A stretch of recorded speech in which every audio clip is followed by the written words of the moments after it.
বেশিরভাগ বাবা, পৃথিবীতে বহু খারাপ মানুষ আছে ভাই, কোনো খারাপ বাবা খুব একটা নাই, হাতে গোনা দুই একটা বিচ্ছিন্ন ঘটনা ছাড়া।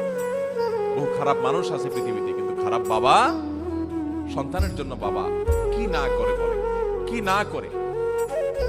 যত বাবা দেখেছেন, আপনারা নিজেরা যারা বাবা আছেন, কোথাও ভালো কোনো খাবার যদি দেয় কেউ, আপনি যদি কোনো জায়গায় যান, ভালো কোনো খাবার সার্ভ করা হয়, তো সেই খাবারটা দেখার পর যদি আপনার সন্তান থাকে, সবার আগে মনে পড়ে সন্তানের কথা। এত সুন্দর টেস্টি খাবারটা যদি আমার ছেলেটার জন্য নিয়ে যেতে পারতাম, বা মেয়েটা যদি তার সাথে শেয়ার করতে পারতাম, মনে পড়ে কি পড়ে না বলে। কিন্তু আমরা বেশিরভাগ মানুষ বড় অত্যাচারী, বড় অবিচারী। আমাদের মা বাবা জীবদ্দশায় তো তাদের প্রতি আমরা হক আদায় করতে পারিই না, মৃত্যুর পরও তাদের জন্য আমাদের হক আদায় করা হয় না। ভাইরা আমার, বাবা মার জন্য দেখেন কি দোয়া আল্লাহ শিক্ষা দিয়েছেন, রব্বির হামহুমা কামা রব্বায়ানি সগীরা।